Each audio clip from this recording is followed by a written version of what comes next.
సైన్యములకు అధిపతి యెహోవా పరిశుద్ధుడు, పరిశుద్ధుడు, పరిశుద్ధుడు. యేసయ్యా, నీ వాక్యం చెప్పటానికి నాకు ఎటువంటి ధైర్యమో లేదు ప్రభు. కానీ ఒక చిన్న ఆశ, నేను చూసిన దేవుడు ప్రేమను ఆయన బిడ్డలకు నేను ప్రకటించాలి ప్రభు. అదే నా ధైర్యమై ఉన్నది. నరుడి యొక్క ఆలోచన చొప్పున కాదు, నరుడి యొక్క జ్ఞానము చొప్పున కాదు, దేవుని యొక్క పరిశుద్ధాత్మ యొక్క ప్రేరేపణతో, నీ వాక్యముతో, అగ్ని వంటిది నీ వాక్యము, జీవము కలిగిన నీ వాక్యమును ప్రకటించుటకు గడ్డి పరకతో సైతం నువ్వు మాట్లాడించగలిగిన దేవుడవు. గాడిదకు మానవ స్వరాన్ని ఇచ్చిన దేవుడవు. నేను ఏ పాటి వాడను ప్రభు. నీ లేఖనముల ప్రకారము నీ వాక్యము శీఘ్రముగా బయలువెళ్ళి మమ్మల్ని స్వస్థపరచుచున్నది. అట్టి నీ వాక్యముతో నా హృదయాన్ని నువ్వు స్వస్థపరచు. అట్టి నీ వాక్యముతో నా హృదయం నిత్యము ఎల్లప్పుడూ నీతో సమాధానమగునట్లు నువ్వు నన్ను ఆశీర్వదించి జ్ఞాపకం చేసుకో. నిలబెట్టిన నేను కాదు కానీ ప్రభు, నీ వాక్యముతో నీ బిడ్డలతో నువ్వేం మాట్లాడాలనుకున్నావో నా ద్వారా ఒక చిన్న పనిముట్టుగా నువ్వు వాడుకున్నందుకు మరొక మారు కృతజ్ఞతలు. చెప్పబడుతున్న ఈ వాక్యం నీ బిడ్డలందరికీ గ్రహించే ఆత్మ, వినగలిగిన చెవులు మీరు అనుగ్రహించమని యేసునామమున ప్రార్థిస్తున్నాను తండ్రి, ఆమెన్. మేబీ డిసెంబర్ మాసంలో కలిసి ఉంటాను మీ అందరినీ వాక్యం రూపంలో. మళ్ళీ ఇంకోసారి కలుస్తున్నాను. దేవుని యొక్క ప్రేమ ద్వారా ఆకర్షింపబడి ఆయన సన్నిధికి వచ్చిన మీ అందరికీ క్రీస్తు యేసునామమున నా వందనాలు. దేవజలరాలు గారికి వందనాలు.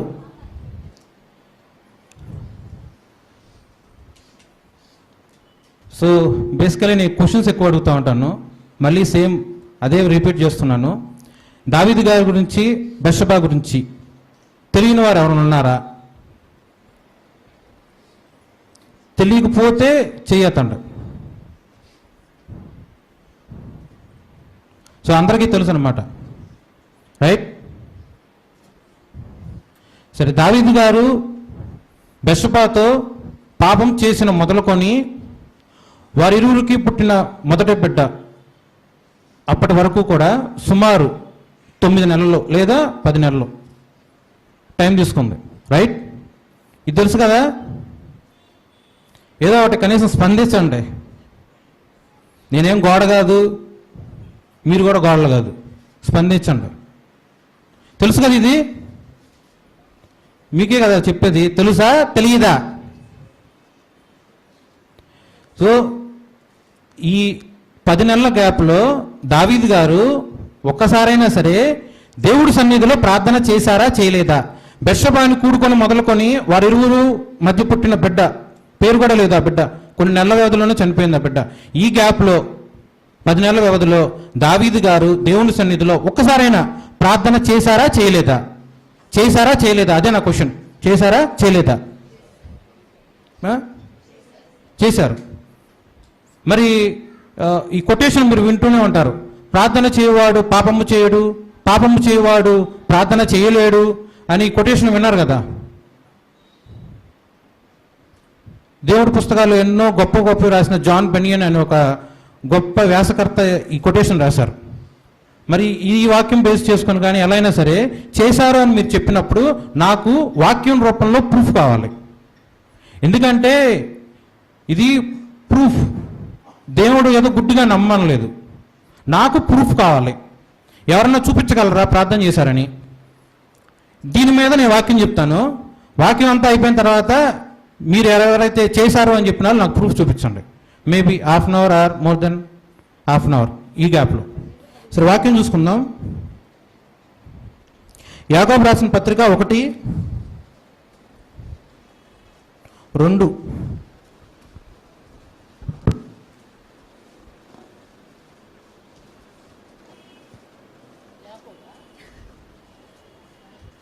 యాకోబు రాసిన పత్రిక 1:2 చదవండి.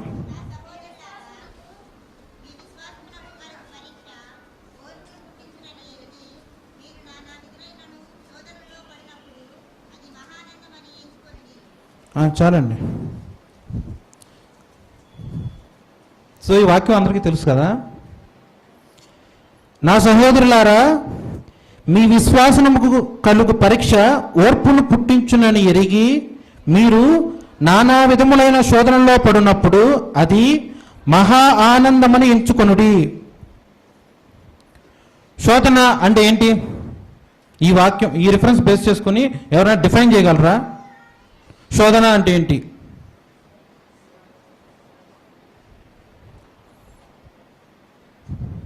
ఎవరైనా జస్ట్ ట్రై. చెప్పారా? ఎవరైనా చెప్పారా?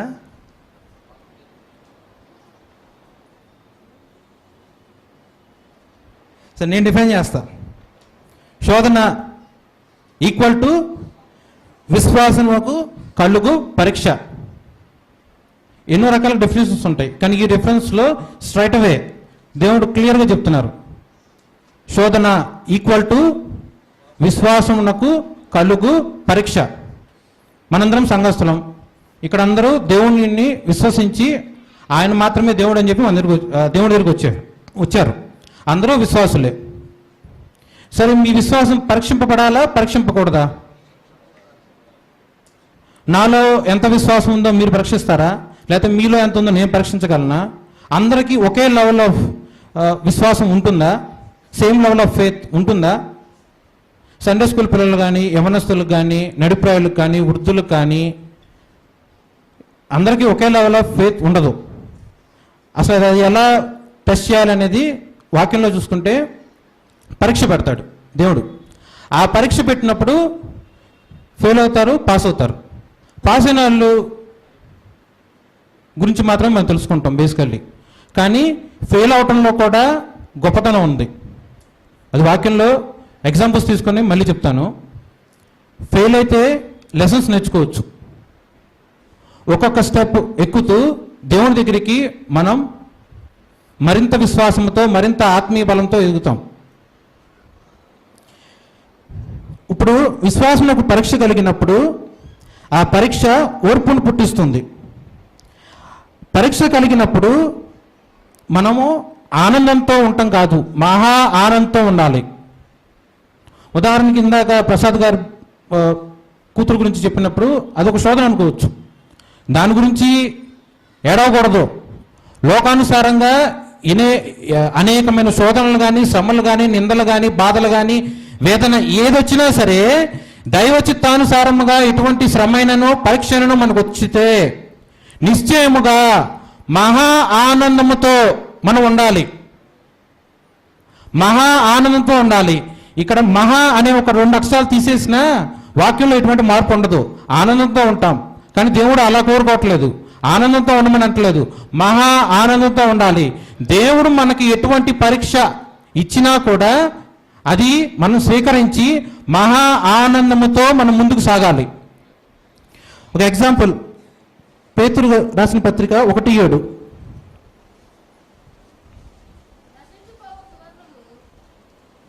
చదవండి.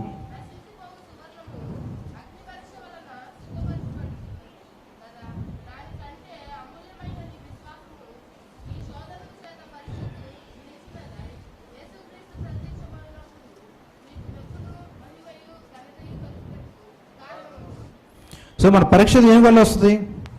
శోధన దేనికి వస్తుంది? యేసుక్రీస్తు ప్రత్యక్షమైనప్పుడు మెప్పును, మహిమయు, ఘనతయు కలుగుటకు కారణంగా ఉంటుంది. సో ఇటువంటి పరీక్షలు వచ్చినప్పుడు ఫస్ట్ యాక్సెప్ట్ చేయాలి, సహించాలి, ఓర్చుకోవాలి, దుఃఖపడకూడదు, మహా ఆనందంతో రిసీవ్ చేసుకోవాలి. యాకోబు రాసిన పత్రిక 1:2 అక్కడి నుంచి నేను కంటిన్యూ చేస్తాను. మీ విశ్వాసమునకు కలుగు పరీక్ష ఓర్పును పుట్టించునను ఎరిగి మీరు నానా విధములైన శోధనలో పడినప్పుడు అది మహా ఆనందమని ఎంచుకొనుడి. మీరు సంపూర్ణులను, అనునాంగులను, ఏ విషయంలోనూ కొదువలేని వారునై ఉన్నట్లు ఓర్పు తన క్రియను కొనసాగింపనీయుడి. ఇలా మనకు శోధనలు వస్తున్నప్పుడు, ఆ పరీక్షలు మనం అన్ని ఫేస్ చేస్తున్నప్పుడు ఫైనల్గా మనం ఎలా మార్చబడటానికి దేవుడు ఆ పర్మిషన్, ఆ పరీక్షను మనకి అలాట్ చేస్తాడంటే మనం సంపూర్ణంగా మారటానికి దేవుడు మనకు పరీక్షిస్తాడు. మనము అణునాంగులుగా మార్చబడటానికి దేవుడు మనల్ని పరీక్షిస్తాడు. ఏ విషయంలోనైనాను కొదువ లేని వారుగా ఉన్నట్లు దేవుడు మనకి విశ్వాసము యొక్క పరీక్ష మనకు అనుగ్రహిస్తాడు. ఓకే, సేమ్ కంటిన్యూషన్ 12 నుంచి. శోధన సహించువాడు ధన్యుడు, అతడు శోధనకు నిలిచిన వాడై ప్రభువు తన్ను ప్రేమించు వారికి వాగ్దానము చేసిన జీవ కిరీటము పొందును. దేవుడు కీడు విషయమై శోధింపనేరడు, ఆయన ఎవరిని శోధింపడు గనుక ఎవరైనాను శోధింపబడినప్పుడు నేను దేవుని చేత శోధింపబడుచున్నానని అనకూడదు. ప్రతివాడును తన స్వకీయమైన దురాశ చేత ఈర్వబడి మరుగు కొల్పబడిన వాడై శోధింపబడును. దురాశ గర్భము ధరించి పాపమును కనగా పాపము పరిపక్వమై మరణమును కనును. చాలండి. సో ధన్యత. ఈ టెస్ట్ మనకి అలర్ట్ చేసినప్పుడు మనం ఫేస్ చేయటమే ఒక ధన్యత. ఎటువంటి ప్రాబ్లమ్స్ సరే, వయసు నిమిత్తం కానీ ఏదైనా సరే, మనకి అందరికీ ఒకే రకమైన ప్రాబ్లమ్స్ వస్తాయని నేను చెప్పట్లేదు. ఎవరికి ఉండాల్సినవి వాళ్ళకు ఉంటాయి. ఎందుకంటే అందరి యొక్క హృదయ ఆలోచనలు ఒకేలాగా ఉండవు, అందరి యొక్క జీవితాలు ఒకేలాగా ఉండవు. ఎవరి యొక్క హృదయ ఆలోచనలు బట్టి ఎవరు వారి హృదయంతో దేవుణ్ణి ఎలా రిసీవ్ చేసుకుంటారో, దేవుడికి ఎలా ప్రార్థన చేస్తారో, దేవుని సన్నిధిలో ఎలా ప్రవర్తిస్తారో, వారి యొక్క ప్రవర్తనను బట్టి దేవుడు రకరకాల పరీక్షలు ఇస్తాడు. ఆ పరీక్షలు మనం ఫేస్ చేసినప్పుడు ఫస్ట్ థింగ్ మనం ధన్యులం. ఓకే, నెక్స్ట్ పరీక్ష మనం ఫేస్ చేస్తున్నాం, పాస్ అవ్వచ్చు, ఫెయిల్ అవ్వచ్చు. పాస్ అయినప్పుడు ఎలా? పాస్ అయితే ఎవరు పాస్ అవుతారు? శోధనకు నిలిచిన వాడే ప్రభు తను ప్రేమించిన వారికి వాగ్దానము చేసిన జీవ కిరీటము పొందును. శోధన నిలిచిన వాడే, నిలవటం అంటే పాస్ అవటం. శోధన అంటూ టెస్ట్ అంటూ మనం బేర్ చేస్తేనే కదా నిలిచామా పడిపోయామా అని తెలుస్తుంది. సో శోధన టెస్ట్ మనం పాస్ అయితే ఎవరు పాస్ అవుతారు? దేవుడు ప్రేమించిన వారు పాస్ అవుతారు. అలా పాస్ అయిన వారికి దేవుడు ఎటువంటి గిఫ్ట్ ఇస్తాడంటే జీవ కిరీటం ఇస్తాడు. ఫెయిల్ అయితే ఏంటి? ఫెయిల్ అయితే అందరితో విశ్వాస జీవితం ఆగిపోతుందా? దేవుడు ఇంకో ఛాన్స్ ఇస్తాడా? అలా ఎప్పటి వరకు ఇస్తారు? ఆయుష్ ఉన్నంత వరకు ఇస్తూనే ఉంటాడు. ఎందుకంటే ఆయన పేరు ప్రేమ స్వరూపి. దేవుడు ఒక టెస్ట్ మనకి ఇచ్చినప్పుడు, ఫర్ అన్ ఎగ్జాంపుల్ నాకు ఒక టెస్ట్ ఇచ్చారు, నేను ఫెయిల్ అవుతాను, మళ్ళీ ఇంకో ఛాన్స్ ఇస్తారు. చదువుకున్న వారికి ఈజీగా చెప్పాలంటే మార్చిలో ఎగ్జామ్స్ ఫెయిల్ అయ్యామనుకోండి, ఇంకో ఛాన్స్ వస్తుంది, పాస్ అయ్యేంత వరకు ఛాన్స్ వస్తామనే ఉంటుంది. రైట్? అట్లాగే దేవుడు కూడా ఓడిపోయిన మనకి లేకపోతే పడిపోయిన మనకి చెయ్యి వదలడం, చెయ్యి పట్టుకొని లేపే దేవుడు. ఆయన అరచేతిలో మనం చిక్కుకొని ఉన్నాడు. చెయ్యి పట్టుకొని మనం పాస్ అయ్యేంత వరకు కూడా పరీక్ష ఇస్తూనే ఉంటాడు. దీనికి ఎగ్జాంపుల్స్ చూద్దాం. నెక్స్ట్ 13th దేవుడు కీడు విషయమై శోధింపనేరడు, ఆయన ఎవరిని శోధింపడు కనుక. ఇక్కడ కొంచెం చూడండి బైబిల్. ఆయన ఎవరిని శోధింపడు గనుక అంటే దేవుడు శోధింపడా? ఎవడైనా శోధింపబడినప్పుడు నేను దేవుడి విషయమై శోధింపబడుచున్నాను అనకూడదు. అంటే దేవుడు శోధిస్తున్నట్ట శోధించడా? 13th చూడండి. నేను దీని వాక్యం మళ్ళీ మార్చి చదువుతాను. 13th చూడండి. దేవుడు కీడు విషయమై శోధింపబడనేరడు, ఆయన ఎవరిని కీడు విషయమై శోధింపడు గనుక ఎవడైనాను కీడు విషయమై శోధింపబడినప్పుడు నేను దేవుని చేత శోధింపబడుచున్నానని అనకూడదు. రైట్? నేను చేంజ్ చేశాను ఈ వాక్యం. అర్థం మారిందా? కరెక్టేనా? ఈ రిఫరెన్స్ తెలుసా ఎవరికన్నా? మళ్ళీ చదువుతున్నా. దేవుడు కీడు విషయమై శోధింపనేరడు, ఆయన ఎవరిని కీడు విషయమై శోధింపడు గనుక ఎవరైనా కీడు విషయమై శోధింపబడినప్పుడు నేను దేవుని చేత శోధింపబడుచున్నానని అనకూడదు. ఏంటో అంటాం? అనకూడదు అని ఉంది కదా, దేంతో అంటాం మనుషులు? దేంతో? నోటితో కదా. సో నోరు ఎలా ఉండాలి?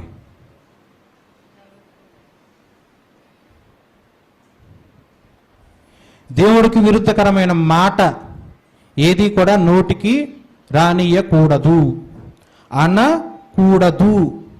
It's an order, it's a commandment, ఆజ్ఞ. అనకూడదు. దీంట్లో ఇంకో ఛాన్స్ లేదు, దీంట్లో ఇంకో ఎక్స్క్యూజ్ లేదు. అనకూడదు అని రాసున్నప్పుడు నిశ్చయముగా అనకూడదు. ఎటువంటి పరిస్థితుల్లో అయినా సరే నోరు జారకండి, ఎటువంటి స్థితి అయినా సరే నోరు జారకండి. ఒకవేళ కీడు విషయమే శోధింపబడితే దేవుడి చేత కీడు విషయమే శోధింపమను. మరి ఎవరి చేత కీడు విషయమే శోధింపబడతాం? ప్రతివాడును 14 వచనం, ప్రతివాడును తన స్వకీయమైన దురాశ చేత ఈడ్వబడి మరులు కొల్పబడిన వాడై శోధింపబడును. దురాశ గర్భము ధరించి పాపమును కనగా పాపము పరిపక్వమై మరణమును కనును. సో కీడు విషయమే ఎవరు శోధిస్తారు? నేనున్నా కీడు విషయమే నేను శోధింపడ్డాను అనుకో, దానికి రీజన్ ఎవరు? నేనే. నేను వ్యభిచరించాను, కారణం నేనే. నేను దొంగిలించాను, కారణం నేనే. నాలో ఒక దురాశ వచ్చింది, ఆ దురాశను బేస్ చేసుకుని నా హృదయం మౌళ్ళైపోయి దురాశ అంతటితో ఆగకుండా అది దొంగతనమైన, వ్యభిచారమైన, నరహత్యైనా ఎలాగా అంటే అట్లా పరిస్థితులకు అనుగుణంగా మనకు కావాల్సిన కోరికల్ని సఫలం చేసుకుంటానికి నాలో రేపబడిన ఒక చిన్న దురాశ, దానివల్ల నేను కీడు విషయమే శోధింపబడతాను. ఓకే, ఇదేనా ఎగ్జాంపుల్? ఓకేనా? పాస్ అయితే ఏంటి, ఫెయిల్ అయితే ఏంటి? పాస్ అయితే జీవకిరీటం, ఫెయిల్ అయితే దేవుడు మళ్ళీ ఛాన్స్ ఇస్తాడు. ఫెయిల్ అవడానికి రీజన్ ఏంటంటే నరుడు యొక్క నోరు కానీ నరుడుకి స్వకీయముగా జన్మతః వచ్చిన దురాశ వల్ల కానీ ఫెయిల్ అవుతూ ఉంటారు. ఓకే, దీన్ని ఎగ్జాంపుల్స్ చూద్దాం. అబ్రహాం గారు, అందరికీ తెలిసి రిపీట్ చేస్తున్నట్టున్నాను కదా. అబ్రహాం గారి గురించి ఆదికాండం 22:1.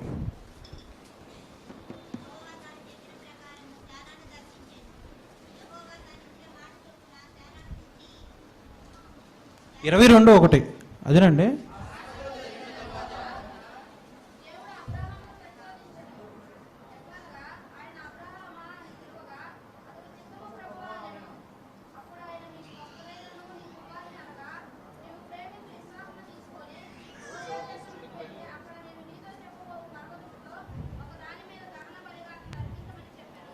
చాలండి.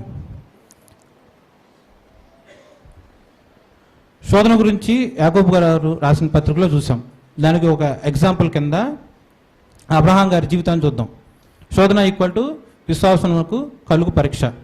అబ్రహాం గారిని 22:1 చూస్తే దేవుడు అబ్రహాం గారిని దర్శించి పిలిచినప్పుడు చిత్తము నేను ఉన్నాను ప్రభువా అని బదులిచ్చారు. దేవుడు మనకి పరీక్ష ఎప్పుడు ఇస్తాడంటే ముందు మనము సిద్ధపడి ఉండాలి. మనం సిద్ధపడి ఉండకుండా దేవుడు వచ్చి ఎప్పుడు పేరు పెట్టి పిలవడం.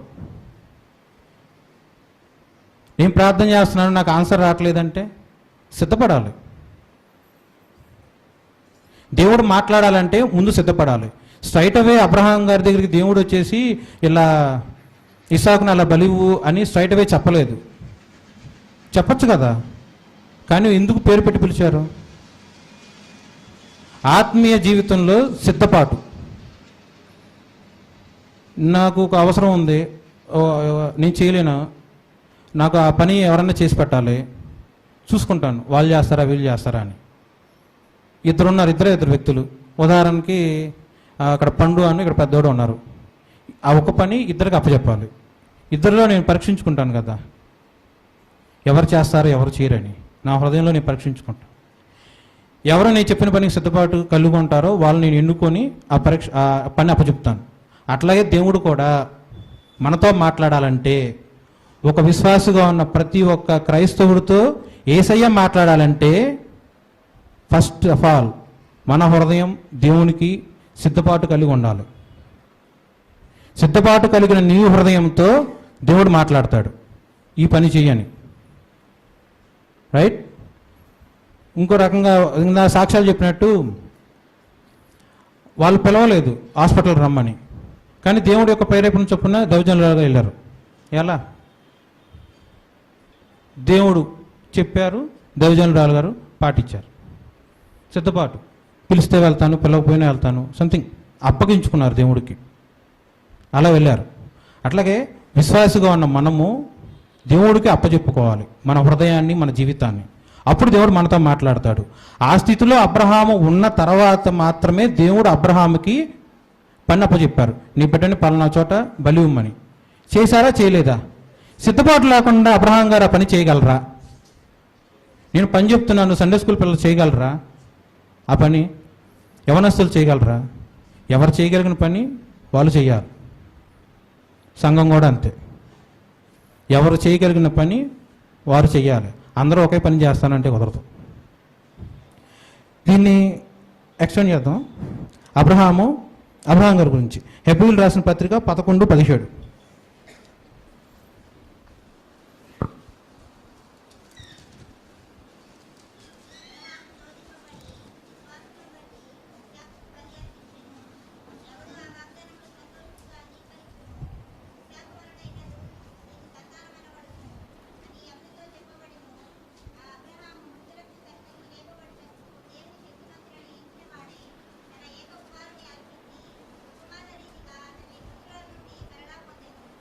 చాలండి, ఇందాక మాట్లాడాను కదా సిద్ధపాటు హృదయం, దానికి ఇదే రెఫరెన్స్, దానికి ఇదే ఎగ్జాంపుల్. ఇస్సాకు వలనైనది నీ సంతానం అనబడును అని దేవుడు వాగ్దానం చేసి ఉన్నాడు. వాగ్దానం చేసినవాడు నమ్మదగినవాడు. బలిగా అర్పించినను అంటే ఒకవేళ ఇస్సాకు మృతి పొందినను నిశ్చయముగా దేవుడు మృతుల నుండి నా బిడ్డను లేపగలడు అని విశ్వాసము కలిగి ఆ పరీక్షలో అబ్రహాం గారు పాస్ అయ్యారు. అటువంటి సిద్ధపాటు కలిగి ఉన్న ఆ అబ్రహాం గారికి దేవుడు పరీక్ష అప్పచెప్పారు. ఓకే, అర్థమైందా? బ్లాంక్గా చూస్తే నాకేం అర్థమవుతుందండి. అర్థమైందా?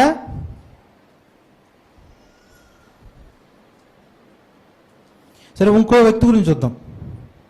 దావీదు గారు. 2 సమూయేలు 11:1.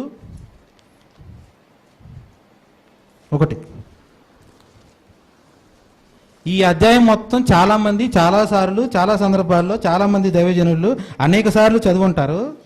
కొంచెం ఓర్పుగా వినండి, నేను మొత్తం చదువుతాను. వసంతకాలమున రాజులు యుద్ధమునకు బయలుదేరు సమయమున దావీదు యోవాబును అతని వారిని ఇశ్రాయేల్ అందరినీ పంపగా వారు, నేను చదువుతాను, మీరు బైబిల్లో చూడండి. వారు అమ్మోనీయులను సంహరించి రబ్బా పట్టణంలో ముట్టడి వేసిరి. అయితే దావీదు యెరూషలేమునందు నిలిచెను. కొన్ని సంవత్సరాల కిందట యూత్ మీటింగ్లో ఉన్నప్పుడు ఈ వాక్యం చాలాసార్లు దైవజనుల గారు చెప్పారు. అంత మాత్రమే కాకుండా చాలా ఆదివారాల్లో కూడా ఈ వాక్యం చెప్పారు. లెట్స్ ట్రై, నేను కొత్తగా ట్రై చేస్తాను. దావీదు గారు ఎక్కడున్నారు?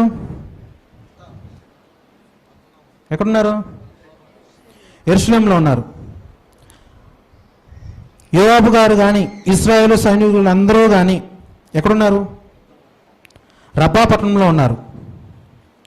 యెరూషలేము నుంచి రబ్బా పట్టణముకు సుమారు 65 కిలోమీటర్స్ డిస్టెన్స్ ఉంటుంది. 65 కిలోమీటర్ల దూరం ఉంటుంది. 65 కిలోమీటర్ల దూరం రాజుగారు ప్రయాణం చేయలేరా? మరి ఆయన ఎందుకున్నారు యెరూషలేములో? తర్వాత వసంతకాలమున రాజులు యుద్ధములకు బయలుదేరు సమయమున. వసంతకాలంలో బేసికల్లీ యుద్ధాలు జరుగుతూ ఉంటాయని 1వ వచనంలో క్లియర్గా ఉంది.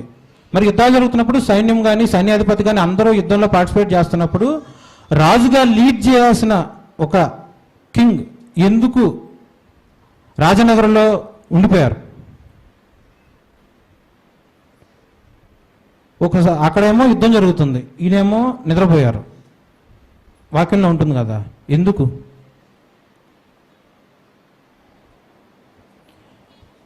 చెప్పండి, తెలుసుకుంటాను, చెప్పండి. ఎందుకు నిద్రపోయారు? లేదా ఎందుకు యుద్ధానికి వెళ్ళలేదు?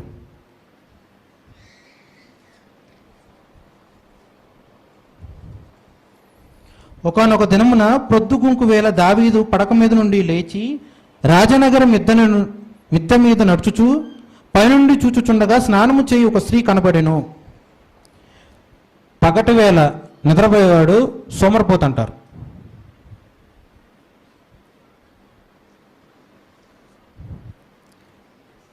పని చేయకుండా ఇంట్లో కూర్చొని ఎటువంటి బాధ్యత లేకుండా బాధ్యతారహితంగా ఉన్నట్లయితే సోమరిపోతు.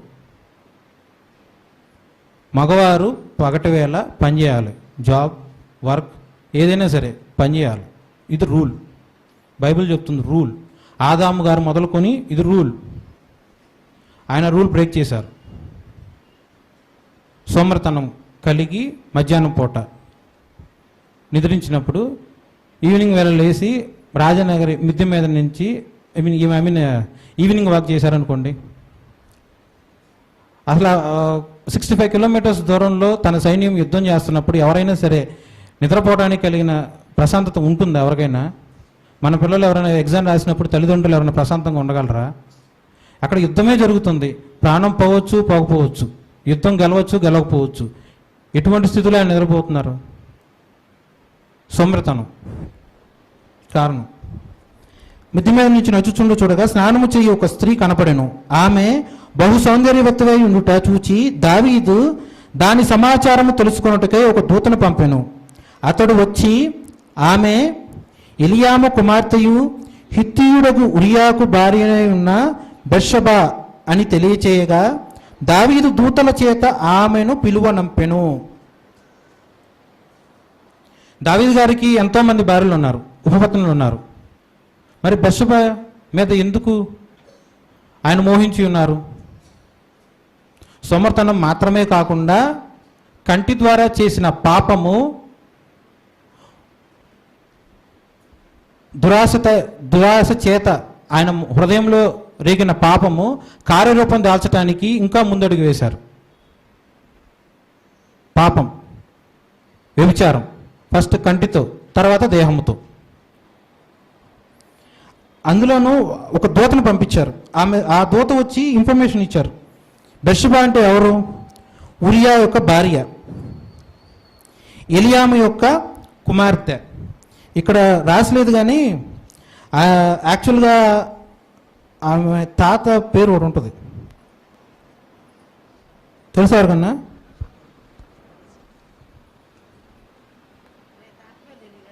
అహీతోపెల్ తెలుసు కదండి. అహీతోపెల్ ఎవరు? అది నేనే చెప్పా కదా, నేను చెప్పింది నాకే చెప్తున్నారు. ఇంకా అహీతోపెల్ ఎవరు? దావీదు గారి రాజ్యంలో చీఫ్ కౌన్సిలర్, లేకపోతే వన్ ఆఫ్ ద బెస్ట్ న్యాయాధిపతి.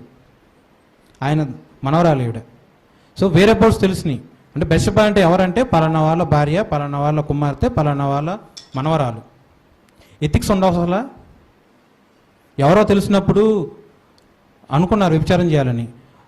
సైనికుడు యొక్క భార్యని, నా కోసం రబ్బా పట్టణంలో యుద్ధం చేస్తున్న ఒక సైనికుడు భార్యని, చీఫ్ కౌన్సిలర్గా లేకపోతే న్యాయాధిపతిగా నా దగ్గర పనిచేస్తున్న ఒకానొక మనవరాలని ఎథిక్స్ ఉండవసరం లేదా? అంటే న్యాయ విధులు ఉండవసరం లేదా? కట్టడాలు పాటించనవసరం లేదా? నీతిని అతిక్రమించి ఎవరో తెలిసి కూడా పాపం చేయటానికి తెగించారంటే హృదయం ఏ స్థితిలో ఉన్నట్లు? పాపం చేయటానికి సిద్ధపడినప్పుడు నరుడు హృదయం ఎంతగానో దిగజారిద్ది. దానికి ఇదే ఉదాహరణ. తెలియక వేరు, తెలిసి కూడా ఇంటెన్షనల్గా పాపం చేశారు. మామూలుగా బెర్షబాని రాసేయచ్చు, కానీ ఆమె ఎవరు అనేది క్లియర్గా రాసింది అక్కడ. నెక్స్ట్, ఆమె అతని యుద్ధకు రాగా అతడు ఆమెతో శయనించెను. బైబిల్ చూడండి 11:4 లాస్ట్లో, కలిగిన అపవిత్రత పోగొట్టుకొని ఆమె తన ఇంటికి మరలా వచ్చెను. అంటే ఇది చెప్పండి, దాని నుంచి మౌనంగా ఉన్నారుగా. ఇదన్నా చెప్పండి. ఆమె అతని యుద్ధకు రాగా అతడు ఆమెతో శయనించెను, కలిగిన అపవిత్రత పోగొట్టుకొని ఆమె తన ఇంటికి మరలా వచ్చెను. Any answer?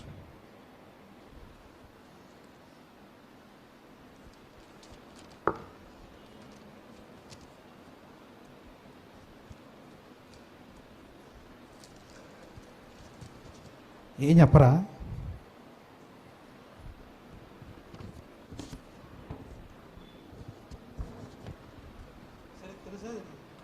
తెలుసా తెలీదా?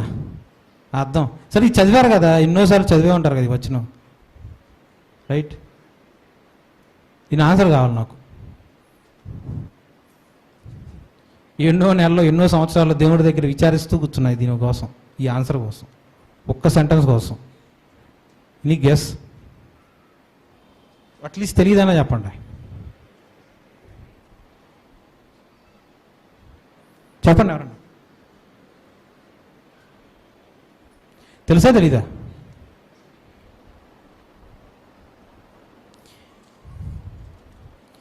లేవికాండం 15 ఓపెన్ చేయమాకండి, చదవమాకండి, నోట్ చేసుకోండి, ఇంటికి ఇలా చదువుకోండి. లేవికాండం 15 19 నుంచి 24 వరకు చూసుకుంటే మనుషుల యొక్క రీప్రొడక్షన్ గురించి దాంట్లో రాసి ఉంటుంది. స్త్రీ ధర్మం గురించి దాంట్లో రాసి ఉంటుంది. కలిగిన అపవిత్రత పోగొట్టుకొని ఆమె తన ఇంటికి మరలా వచ్చెను. That means menses time complete అయినట్టు. దానికి ప్రూఫ్ లేవికాండం 15 19 నుంచి 24 వరకు. ఎందుకంటే సిగ్గుపడాల్సిన అవసరం కాదు, ఇది పరిశుద్ధ గ్రంథం. ఈ గ్రంథంలో లేనిది ఏదీ లేదు. సైన్స్ అయినా, physics, mathematics, civil construction, aviation, medicine, ఇలా చెప్పుకుంటూ పోతే ఎన్నో. సృష్టి యావత్తుకు మూలమైనది ఈ గ్రంథం. ఈ గ్రంథంలో లేనిది ఏదీనూ లేదు.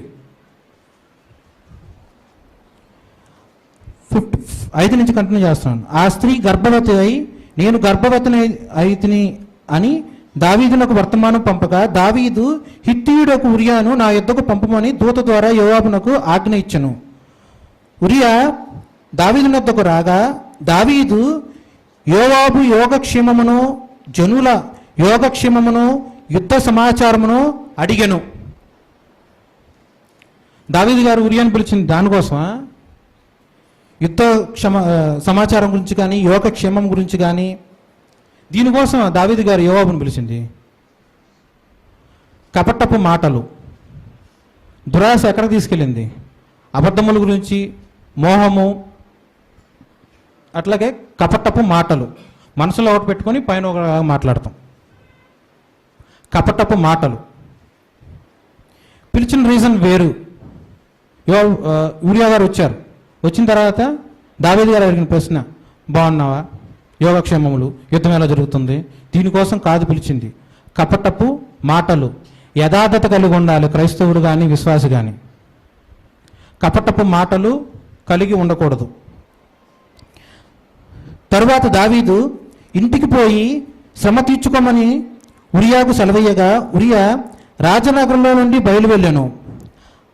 అతని వెనుక రాజ పలహారం అతని యుద్ధకు పంపించను గాని ఉరియా తన ఇంటికి వెళ్ళక తన ఏలిన వాని సేవకులతో కూడా రాజనగరి ద్వారమున పండుకొని ఉండును. ఆ సైనికుడికి డౌట్ రాదా? ఇప్పటి వరకు ఎప్పుడు పిలవలేదు, సైనికుడిని పిలిపించారు రాజుగారు. సరే, వేరే బోర్డ్స్ అడిగిన తర్వాత కుశల ప్రశ్నలు అడిగాక ఇంటికి వెళ్ళి రెస్ట్ తీసుకోమన్నారు. ఆయన వెనకాల ఇట్లా రాజభోజనం కానీ పలహారాలు కానీ పంపించారు. అంతకుముందు ఎప్పుడూ పంపించను రాజు, ఇప్పుడు ఎందుకు పంపించారు? సరే పంపించారు, ఆయన మాత్రం ఇంటికి వెళ్ళారా? ఆ సైనికుడు ఉరియా ఇంటికి వెళ్ళాడా? వెళ్ళలేదు. రాజనగర ద్వారములతో పండుకొనెను. ఉరియా తన ఇంటికి పోలేదన్న మాట దావీదులకు వినబడినప్పుడు దావీదు ఉరియాను పిలిపించి, నీవు ప్రయాణము చేసి వచ్చితివి కదా, ఇంటికి వెళ్ళకపోతుమి అని అడుగగా ఉరియా మందసమును ఇజ్రాయేలు వారును యూదా వారును గుడారములో నివసించుచుండగను నా అధిపతియగు యోవాబును నా ఏలినవాడగు నీ సేవకులను బయట దండులో నున్నను భోజన పానములు చేయుటకు నా భార్య యొద్ద పరుంటకును నేను ఇంటికి పోదునా? నీ తోడు, నీ ప్రాణమ్మ తోడు, నేను ఎలాగూ చేయువాడును కానని దావీదుతో అనెను. కనీసం సైనికుడికున్న ఎథిక్స్ లేదంటే విలువలు లేదంటే ఆజ్ఞలు కానీ అది కూడా తెలీదా రాజుగారికి? యుద్ధం అక్కడ జరుగుతున్నప్పుడు నేను ఇలా రెస్ట్ తీసుకుంటాం కానీ భోజనములు తినుము తాగు సుగించుము లాగా నేను ఎలా బేర్ చేయగలను? యుద్ధం జరుగుతుంది, నేను ఎలా ఒక సైనికుడిగా ఎలా ఉన్నాను? రాజద్రోహమే కదా అది. కనీసం సైనికుడు రాజుగారికి చెప్పినప్పుడు కూడా రాజుగారికి తను ఏం చేస్తున్నాడో కూడా విచక్షణ లేకుండా స్టిల్ ఇంకా పాపం చేయటానికే అదే ఆలోచనలో ఉన్నాడు.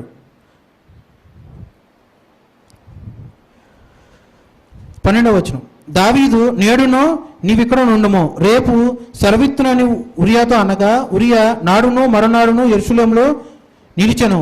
అంతలో దావీదు అతనిని భోజనముకు పిలిపించెను. అతడు బాగుగా తిని త్రాగిన తరువాత దావీదు అతను మత్తుగా చేసెను. సాయంత్రమున అతను బయలు వెళ్ళి తన ఇంటికి పోక తన ఏలిన వాని సేవకుల మధ్య పడక మీద పండుకొనెను. సో కంప్లీట్లీ 4 రోజులు జరిగినాయి. అక్కడ 4 రోజులు ఉన్నారు రాజు దగ్గరే ఉరియా. 4 రోజుల నుంచి ట్రై చేస్తూనే ఉన్నారు రాజుగారు సైనికుడిని ఇంటికి పంపించడానికి. కానీ సైనికుడు వెళ్ళలేదు. అసలు ఎందుకు పంపించాల్సిన అవసరం? ఇన్ కేస్ సైనికుడు ఇంటికి వెళ్ళుంటే బెర్షబాకు పుట్టిన బిడ్డ సైనికుడు ఉరియా ద్వారానే పుట్టిన బిడ్డగా, అంటే దావీదు చేసిన పాపాన్ని కప్పిపుచ్చటానికి భర్త ద్వారానే బెర్షబా గర్భము దాల్చిందని జనులకు లేకపోతే లోకులకు చెప్పటానికి తన చేసిన పాపం కప్పిపుచ్చటానికి చేసిన ఒక క్రియ.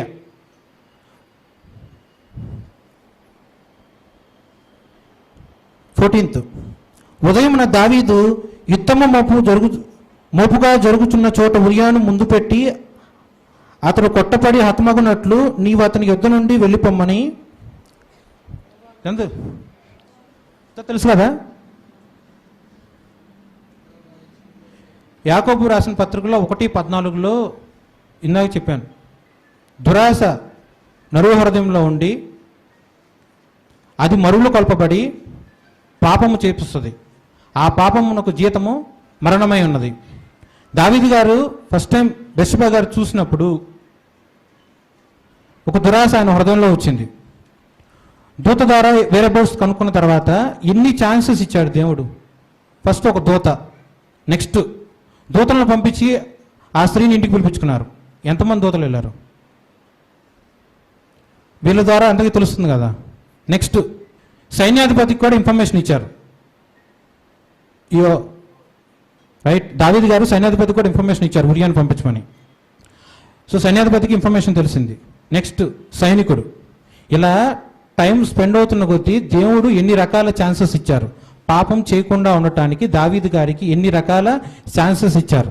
సో మనం కూడా అంతే, ఒక పాపం చేయటానికి దురాశ మనలో ఉన్నప్పుడు ఏ పాపమైనా సరే దేవుడు అనేక విధాలుగా మనకి ఛాన్సెస్ ఇస్తూ ఉంటారు, ఆపటానికి ఛాన్సెస్ ఇస్తూనే ఉంటారు. కానీ దేవుడి యొక్క వాక్యం మనలో ఉండకుండా దురాశ మన హృదయంలో ఏలుపడి అయ్యి దేవుడి యొక్క వాక్యాన్ని తృణీకరించి మనం ఏం కావాలనుకుంటున్నామో, ఎటువంటి దురాశ కలిగి ఉన్నామో అది మాత్రమే సఫలం చేసుకుంటానికి నరుడు ప్రయత్నిస్తాడు. నరుడు తన స్వకీయమైన దురాశ చేత ఇవ్వబడి పాపానికి పాత్రుడవుతాడు. ఓకే, వచనం మొత్తం అదే, ఈ అధ్యాయం మొత్తం తెలుసు కదా. నెక్స్ట్ దావీదు గారు ఉరియా గారిని నరహత్య చేపించరా?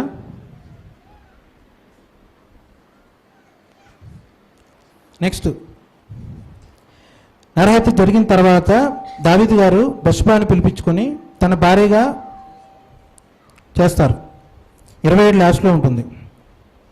అంగలార్పు కాలము తీరిన తరువాత దావీదు దూతలను పంపి ఆమెను తన నగరికి తెప్పించుకొనక ఆమె అతనికి భార్య అయ్యి అతనికి కుమారుని కనెను. అయితే దావీదు చేసినది దేవుని దృష్టికి దుష్కార్యముగా ఉండెను. దావీదు గారు ఫస్ట్ టైం బెర్షబాతో పాపం చేసినప్పుడే దేవుడికి ఎందుకు దుష్కార్యముగా ఎంచబడలేదు? తప్పు చేసినప్పుడు అప్పుడే ఆన్ ద స్పాట్ దేవుడు శిక్షించచ్చు కదా దావీదు గారిని. ఎందుకు దేవుడు ఛాన్సెస్ ఇచ్చారు? తప్పులు చేసే నేనైనా మీరైనా సరే, విశ్వాసులైనా క్రైస్తవులైనా సరే, ఈరోజు ఇది చేసాం, దేవుడు శిక్ష విధించలేదు అంటే నేను చేసింది కరెక్ట్ అనుకోకూడదు. దేవుడు ఛాన్సెస్ ఇస్తాడు. తెలుసుకుంటామని దేవుడు అనేక విధములుగా మనందరికీ కూడా ఒక మనిషి ద్వారా కానీ, వేరే మనిషి ద్వారా కానీ, ప్రార్థన రూపంలో కానీ ఎన్ని రకాల పాసిబిలిటీస్ ఉంటాయో అన్ని రకాలుగా మనందరికీ దేవుడు తెలియజేస్తూ ఉంటాడు. దేవుడు మాట వినాలి. వినకుండా ఉన్నట్లయితే దేవుడి దృష్టికి మనము దుష్కారం చేసిన వారుగా ఉంటాం. 12 కావున యెహోవా నాతానును దావీదు వద్దకు పంపెను. అతడు వచ్చి దావీదుతో ఇట్లనెను, ఒకానొక పట్టణమునందు 2 మనుషులు ఉండిరి. ఒకడు ఐశ్వర్యవంతుడును, ఒకడు దరిద్రుడు. ఐశ్వర్యవంతునికి విస్తారమైన గొర్రెలు గొడ్లను కలిగి ఉండెను. అయితే ఆ దరిద్రునికి తాను కొనుక్కున్న ఒక చిన్న ఆడు గొర్రె పిల్ల తప్ప ఏమీనూ లేకపోయెను. వాడు దానిని పెంచుకొనుచుండగా అది వాని యొద్ద వాని బిడ్డల యొద్దను ఉండి పెరిగి వాని చేతి ముద్దలు తినుచు, వాని గిన్నెలోనిది త్రాగుచు, వాని కౌగుట పండుకొనుచు, వానికి కుమార్తె వలె ఉండెను. అట్లుండగా మార్గస్థుడొకడు ఐశ్వర్యవంతుని యొద్దకు వచ్చెను. అతడు తన యొద్దకు వచ్చిన మార్గస్థునికి ఆయుత్తము చేయుటకు తన గొర్రెలలో గాని గొడ్లలో గాని దేనిని మొట్టనొల్లక ఆ దరిద్రుని గొర్రె పిల్లను పట్టుకొని తన యొద్దకు వచ్చిన వారికి ఆయుత్తము చేసెను. దావీదు ఆ మాట విని ఆ మనుషుని మీద బహుగా కోపించుకుని, యెహోవా జీవము తోడు, నిశ్చయముగా ఈ కార్యము చేసిన వాడు మరణపాత్రుడు. వాడు కనికరము లేక ఈ కార్యము చేసిన గనుక ఆ గొర్రె పిల్లకు ప్రతిగా 4 గొర్రె పిల్లలు నీయవలని నాతానుతో అనెను. ఇది రిఫరెన్స్ తెలుసు కదా. నాతాను గారిని దేవుడు పంపించినప్పుడు నాతాను గారు స్ట్రైట్ అవే దావీదు నువ్వు ఇలా తప్పు చేసావు లేకపోతే ఇలా పాపం చేసావు అని డైరెక్ట్గా చెప్పకుండా ఎందుకు ఒక ఉపమానం చూపించారు. వీళ్ళ తప్పు చేశామని డైరెక్ట్గా చెప్పేయచ్చు కదా. నాతాను గారు ప్రవక్త, చెప్పచ్చు కదా రాజుతో, మరి ఎందుకు చెప్పలేదు?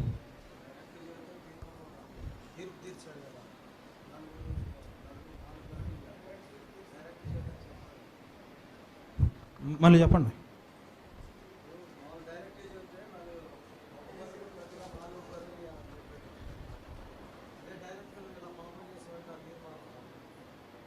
Okay, good.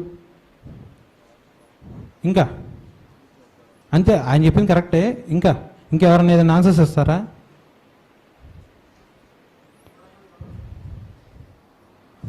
దావీదు గారిని నరహత్య చేశారు కదా ఉరియా గారిని. ఉరియా గారి యొక్క మరణము ఎలా జరిగింది? దావీదు గారి స్క్రిప్ట్ రాశారు, ఇలా యుద్ధం మోపుగా జరుగుతున్న ప్రదేశంలో ఉరియా గారిని అలా పెట్టి అలా హతమార్చమని. ఎలా అయితే ఉరియా యొక్క మరణాన్ని దావీదు తన ఇష్టపూర్వకంగా తన చేతులతో తన హృదయానికి నచ్చినట్టు ఎలా అయితే స్క్రిప్ట్ ప్లే చేశారో, సేమ్ థింగ్ దేవుడు కూడా అలాగే దావీదు చేసిన పాపానికి ప్రతిగా ఎటువంటి శిక్ష విధింపబడాలో దావీదు నోటి నుండే దేవుడు చెప్పించాడు. వాక్యం, ఏది విత్తుతామో అది కోస్తాం. ఈరోజు తప్పు చేస్తే ఈరోజే శిక్ష విధించబడాలని లేదు. It take times. చేసిన తప్పుకి ఎటువంటి శిక్ష అనేది దావీదు గారి నోటి నుండే దేవుడు చెప్పించారు. దాని విధంగా దావీదు గారు శిక్ష అర్హులా కాదా అంటే శిక్ష మొత్తం ఆయన లైఫ్ లైన్లో బేర్ చేశారా లేదా? నా బ్రదర్ చెప్పినట్టు ఒక గొర్రె పిల్లకు ప్రతిగా 4 గొర్రె పిల్లలను ఇవ్వాలని చెప్పి రాశారు. దాంట్లో 4 గొర్రె పిల్లలు ఇచ్చారా? మరి ఇంకా 4 గొర్రె పిల్లలు అంటే 4 పిల్లలు హతమార్చబడ్డారు, రైట్. ఇంకేం శిక్ష అనుభవించారు ఆయన?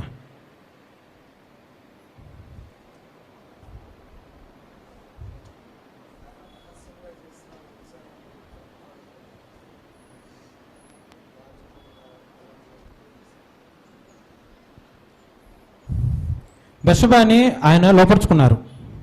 ఒక స్త్రీని ఆమె ఇష్టానికి వ్యతిరేకంగా ఆయన లోపరుచుకున్నారు దావీదు గారు. సేమ్ థింగ్ ఆయన బిడ్డ అయిన తామర దగ్గర కూడా అదే జరిగింది. ఇది తెలుసు కదా. దావీదు గారు బెత్షెబా దగ్గర ఎటువంటిది అయితే చేశారో ఆయన బిడ్డ అయిన తామర దగ్గర కూడా ఆయన కుమారుడే అమ్నోన్. ఏది విత్తుతామో అదే కోస్తాం. ఏం చేశారో same to same as it is లైఫ్లో రెట్టింపుగా దేవుడు శిక్ష విధించాడు ఆయనకి. ఉరియాని హత్య చేశారు, దానికి శిక్షగా ఆయన యొక్క 4 బిడ్డలను దేవుడు హతమార్చారు. రైట్. ఇందాక ఫస్ట్లో ఒకటి అడిగా కదా, బెత్షెబా గర్భము దాల్చి తప్పటి నుంచి బిడ్డ జన్మించేంత వరకు సుమారు 10 months టైంలో ప్రేయర్ చేశారా లేదని అడిగినప్పుడు చాలామంది చేశారన్నారు కదా. దానికి రెఫరెన్స్ ఏమైనా చెప్పగలరా?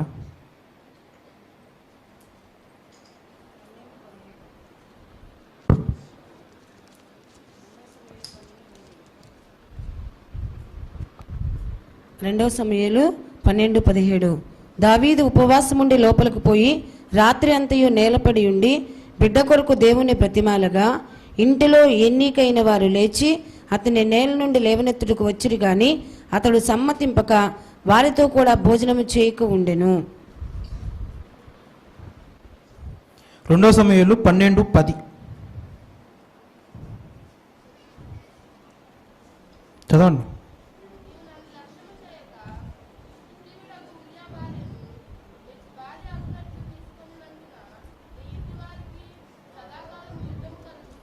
చాలండి.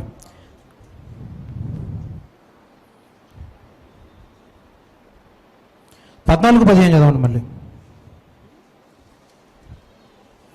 2 సమూయేలు 12:14-15.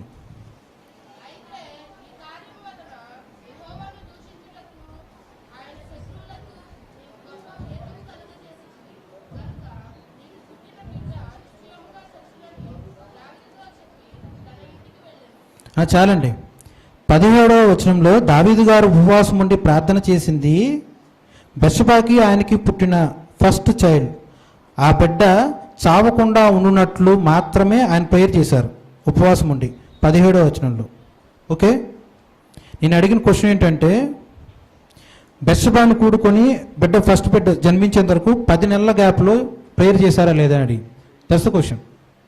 దానికి ఆన్సర్ ఏంటంటే ప్రేయర్ చేశారు. దానికి ఆన్సర్ 12:10. నీవు నన్ను లక్ష్యము చేయక. ఇది ఆన్సర్. నీవు నన్ను లక్ష్యము చేయక. ప్రార్థన చేస్తాం, మరి దేవుడు మాట కూడా ఆలకించాలి కదా.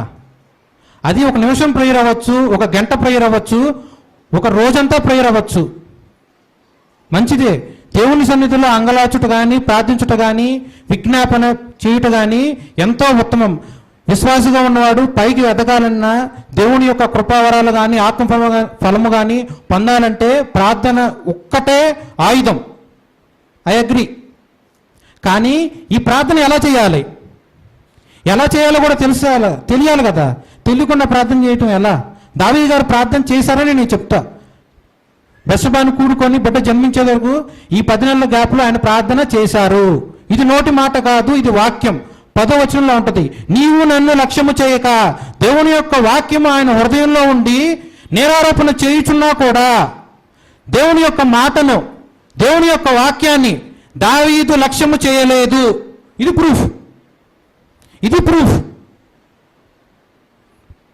క్లియర్? మరి మీరు ప్రార్థన చేస్తారు కదా, ఎటువంటి లక్ష్యం కలిగి మీరు ప్రార్థన చేస్తున్నారు? వాక్య నిమిత్తం ప్రార్థన చేస్తున్నారా? వాక్యంలో ఉన్నవి మన జీవితంలో సఫలం అవ్వాలి అని ప్రార్థన చేస్తున్నారా? లక్ష్యం కలిగి ప్రార్థన చేయాలి కదా. మోకరించి ప్రార్థించండి, కరెక్టే. ఎలా ప్రార్థించాలి? ఒక విశ్వాసగా ఉన్న నువ్వు ఎలా ప్రార్థన చేయాలి? లక్ష్యము కలిగి ప్రార్థన చేయాలి. వ్యభిచారం చేయడానికి దావీదు గారు పూనుకున్నప్పుడు దేవుడు మాట, దేవుడు వాక్యము ఆయన హృదయంలో ఘోషిస్తుంది చెయ్యొద్దు అని. కానీ దేవుడి మాటను ఆయన అలక్ష్యం చేసి ఉన్నాడు. ఇది 10వ వచనంలో అదే ప్రూఫ్. అబద్ధాలు ఆడాడు, కపటపు మాటలు పలికారు. మోషే యొక్క ధర్మశాస్త్రం చూసుకుంటే 10 ఆజ్ఞలు ఉంటాయి. నిర్గమాకాండంలో ఉంటుంది.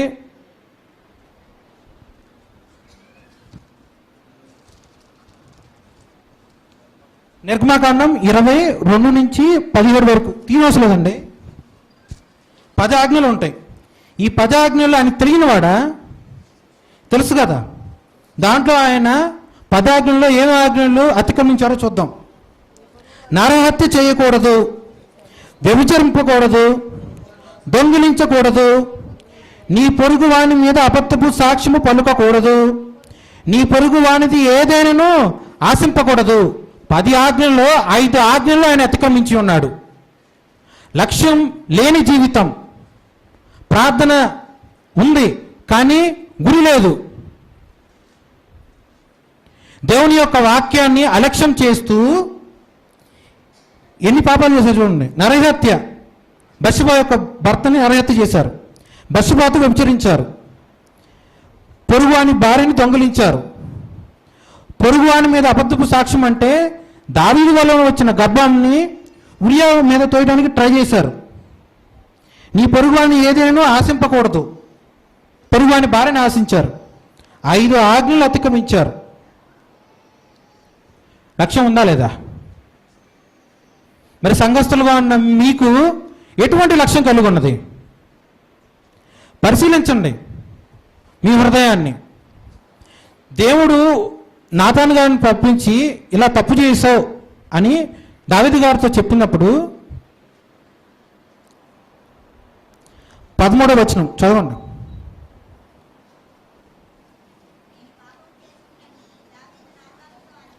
చాలండి. ఇప్పటి వరకు చెప్పిన వాక్యం ఒక ఎత్తు. మనుషులం కదా, గుర్తుండొచ్చు, మర్చిపోవచ్చు. 1 నెల తర్వాత అడిగినా మీరు మర్చిపోవచ్చు. కానీ 2 సమూయేలు 12:13 రాసుకోండి. పుస్తకంలో కాదు, మీ హృదయంలో రాసుకోండి, మీ మనసులో రాసుకోండి. నేను పాపము చేసి తినని, చాలండి, నేను పాపము చేసి తినని, ఇది రాసుకోండి మీ హృదయంలో. పాపం లేని మనుషుడు ఒక్కడో లేడు, నీతి కలిగిన మనుషుడు ఒక్కడో లేడు, అబద్ధములు ఆడని మనుషుడు ఒక్కడో లేడు, శారీరకంగా వ్యభిచారం చేయకపోయినా కంటితో వ్యభిచారం చేయని మనుషుడు ఒక్కడో లేడు, దొంగిలించకుండా ఉన్న మనుషుడు ఒక్కడో లేడు, అబద్ధపు మాటలు, కాని మాటలు, కపటముతో కూడిన మాటలు, లేనిది ఉన్నదా ఉన్నది లేనిదిగా మాట్లాడు మాటలు, ఇలా చూసుకుంటే దేవునికి వ్యతిరేకంగా చేసిన ఎన్నో క్రియలు, కార్యములు, తలంపులు మనిషిగా మనందరం చేస్తూనే ఉంటాం. డైలీ లైఫ్లో కానీ, బలహీనమైన స్థితిలో కానీ, మన జీవితంలో నిశ్చయముగా చేస్తాం. నేను చేయలేను అంటానికి ఎక్కడ ఛాన్స్ లేదు. దావీదు మనుషుడు స్వభావం కలిగిన దావీదు గారే చేసి ఉన్నారు. ఇది ఒక ఊరట కాదండి, దావీదు గారే చేశారు కదా నేను చేయకూడదని. దావీదు గారి యొక్క పేరు సైతం ఉచ్చరించుటకు ఎటువంటి అర్హత లేని వాళ్ళము మనం. దావీదు కుమారుడుగా యేసుక్రీస్తు పేరు లిఖింపబడి ఉన్నది. అటువంటి దావీదు గారి గురించి మాట్లాడటకు నాకే రైట్ లేదు. కానీ ఒక మనిషి ఎటువంటి తప్పులు చేస్తారో, తప్పులు చేసిన ఆ మనుషులు ఎలా సరిదిద్దుకోవాలనేదే నా సారాంశం. నేను పాపము చేసి తిని, హృదయంలో రాసుకోండి, నేను పాపము చేసి తిని. అప్పగించుకోవాలి దేవుడికి. దేవుడి దగ్గర ఒప్పుకోవాలి. ఇలా చేసావు, అవును నేను చేశాను. సేమ్ థింగ్ ఇది ఆదికాండంలో చూద్దాం. రిఫరెన్స్ చూపించట్లేదు. ఆదాం గారి దగ్గరికి వచ్చి యేసయ్య అడుగుతారు, నువ్వు తినద్దన్న ఫ్రూట్ని నువ్వు ఎందుకు తిన్నావు, లేదా నేను తినమని చెప్పింది ఎవరు అని అడిగారు. దానికి ఆయన ఆన్సర్ ఏమి ఇచ్చారు అంటే ఒప్పుకున్నట్టే కదా, ఒప్పుకోవాలా. నేరం ఇంకోరి మీద తోసేశారు, ఒప్పుకోవాలా. విశ్వాసకి అలా ఉండకూడదు, క్రైస్తవులు అలా ఉండకూడదు. ఆత్మలో ఎదగాలంటే అది కరెక్ట్ పద్ధతి కాదు. ఒప్పుకోవాలి. అబద్ధం చెప్పావా, ఒప్పుకో. అబద్ధం అనే కాదు, ఇందా చెప్పినట్లు ఏదైనా సరే వాక్యానికి వ్యతిరేకంగా, మనిషి యొక్క ఇష్టం చొప్పున కాదు, మనిషిని ప్లీజ్ చేయటానికి కాదు, మనిషి యొక్క మొప్పుదల పొందటానికి కాదు, వాక్యానికి వ్యతిరేకంగా ఎటువంటి క్రియ చేసినను ఒప్పుకోవాలి. దేవుని ఎదుట ఒప్పుకోవాలి. దీనికి ఇంకో క్వశ్చన్, ఒప్పుకోమని చెప్తున్నా కదా, ఇప్పుడు నేను ఒప్పుకుంటాను, నేను ఒక తప్పు చేస్తాను, నేను ఒప్పుకుంటా. మరి నేను దేవుడి దగ్గర మాత్రమే ఒప్పుకోవాలా, మనిషి దగ్గర కూడా ఒప్పుకోవాలా? చెప్పండి, ఏమని చెప్పండి. ఏ ఓకే, ఇంకా కరెక్టే, ఇంకేం చెప్పండి. ఆయనే మాట్లాడుతున్నారు.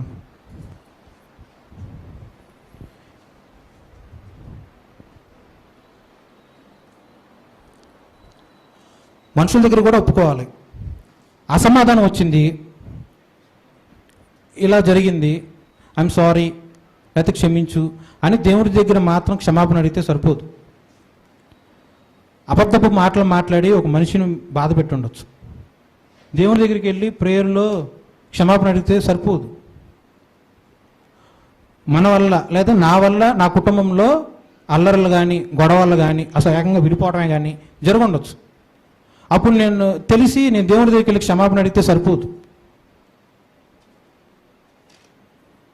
ఎవరి దగ్గర అయితే తప్పు చేశామో ఆ మనిషి దగ్గర ఖచ్చితంగా ఒప్పుకోవాలి. మరి దావీదు అబద్ధము దేవుడితో ఆడాడా? దావీదు వ్యభిచారం దేవుడితో చేశారా? దావీదు నరహత్య దేవుడితో చేశారా?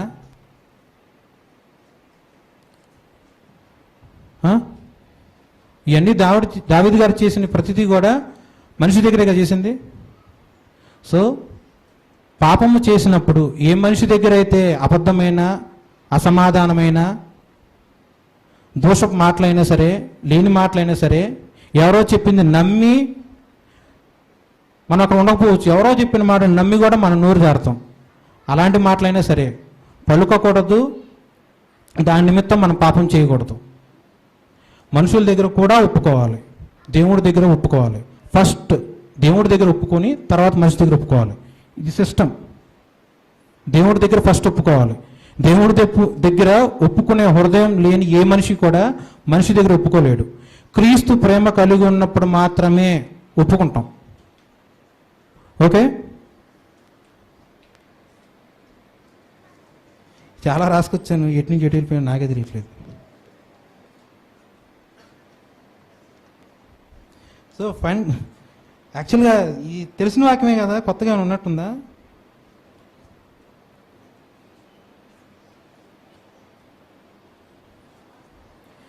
సో నన్ను ప్రేమించి నాకు అవకాశం ఇచ్చిన దైవజనుల